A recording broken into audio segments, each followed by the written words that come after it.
Hello mga manay! So, andito na nga tayo sa 5th day ng tour namin dito sa Azerbaijan. At before kami mag-tour mga manoy, kakain muna kami ng free breakfast namin sa chinik-ina namin na hotel dito sa Mid-City Hotel.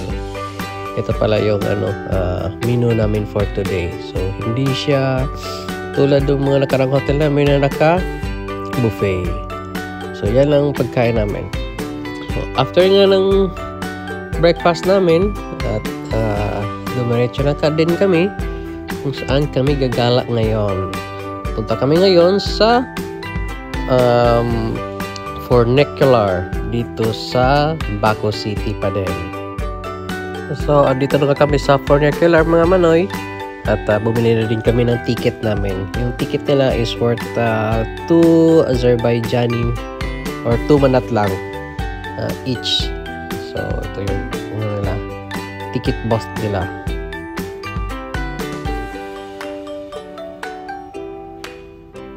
Ito yung waiting area at saka yan po yung tram na sasakyan namin papunta doon sa taas. So, ito yung furnicular nila.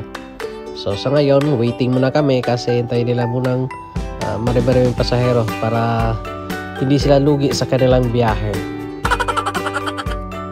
At sa ngayon mga manoy, nakapasok na rin kami dito sa tram nila. So, ganito yung itsura sa loob, naka-sunroof. Tapos yun, at nakaharap kami patalikod kasi pataas yung namin, sinakyan namin. Ito, para hindi siya parang roller coaster. Ito na nga. At papunta na kami doon sa taas na park. Ito yung dinaanan namin. Manay.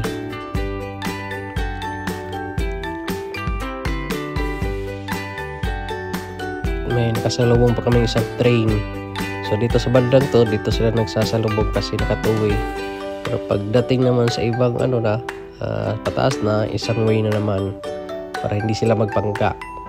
Mahirap na. So ito na, papunta kami sa taas.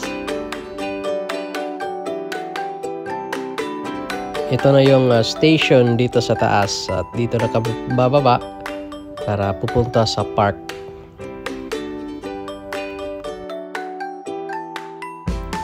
Ito na nga yung itsura ng park nila dito sa taas at closer look sa Flame Tower. Malapit lang to sa Flame Tower, yung iconic building ng Baku City dito sa Azerbaijan. Medyo bago pa pala ito na-develop dito kasi 2012 pa na na-build itong park nila dito. So, hindi pa masyadong matanda or bago pa lamang. So, may maze mga sila doon sa baba. Mga bata nagtatakbuhan. Sobrang ganda dito mga manoy, no? Kasi sobrang linis ng park nila, well maintained. Tapos ang ganda rin ng tanawin. Ito, may mga ibang tourist din. So makikita nyo dyan yung Flame Tower. Yan pala yung hitsura nila ng Flame Tower nila. Hitsura ng morning time.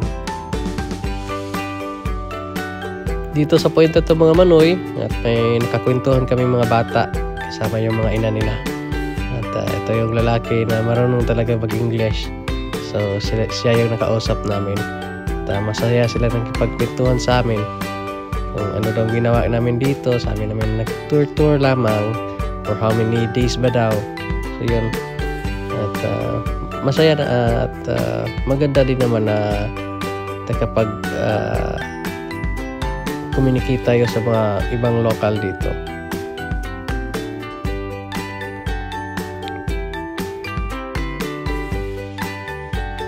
At to our surprise nga mga manoy, no, may nag-approach sa amin na isang grupo ng kabataan na parang nag-field trip sila, nakasama yung mga teachers nila. Nakiusap sila na magpa-picture sa amin. So naging kami instant celebrity. Akala nila sila Katniel, pero hindi pala.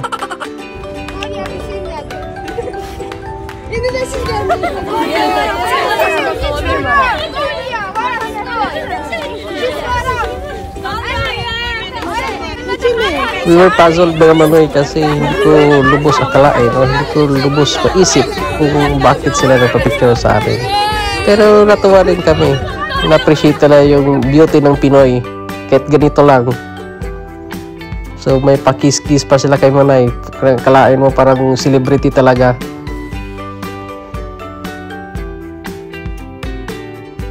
Tsaka ito mga bata ito naghihingi ng IG account ko para akala nila celebrity talaga. Tapos hindi ako makabigyan ng IG account kasi wala din naman akong mga post na maganda doon. So, sabi ko wala akong IG, Facebook lang. Sa kanila hindi siguro uso yung Facebook kaya IG lang. Hindi pagkulitan pa sila sa akin. Yung ibang mas matangkad pa sa atin. This mo na yun, parang celebrity talaga kung may picture.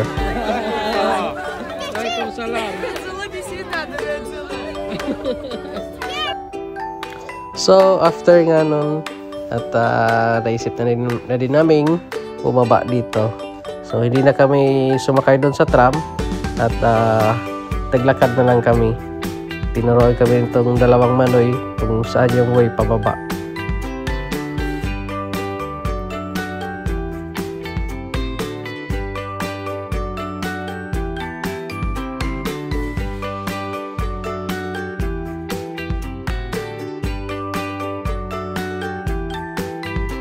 Ito pala yung Riles na dinaanan ng tram na sinakyan namin kanina, no? Ito yun.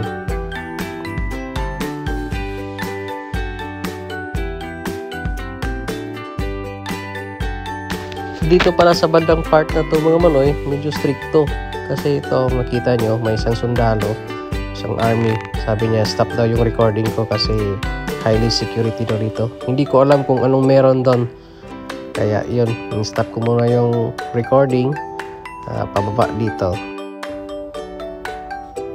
Yan pala yung makikita nyong U-shape na inverted na building mga Manoy.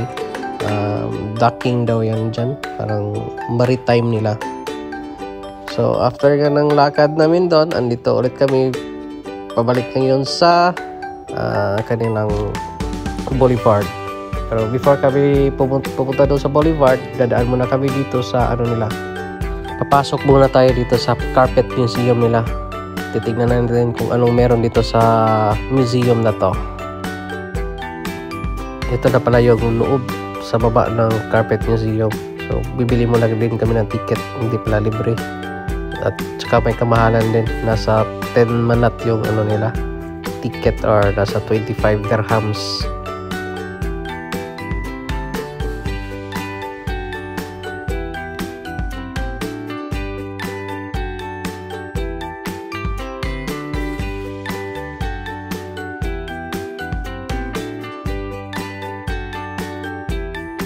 So, nandito na nga tayo sa taas ng Carpet Museum mga Manoy, no? At nakasulat din dito yung history ng Azerbaijan.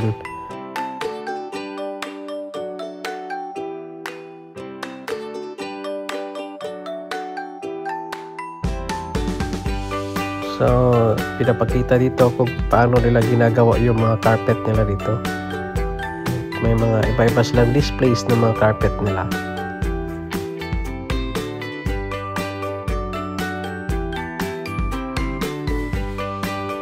Meron din sila mga bowl dito. Hindi ko alam kung anong meron dito. Ba't naka-display itong mga to. Siguro pag bumayari ito ng mga ng mga royal family dito sa Azerbaijan. Kaya pinipreserve din nila.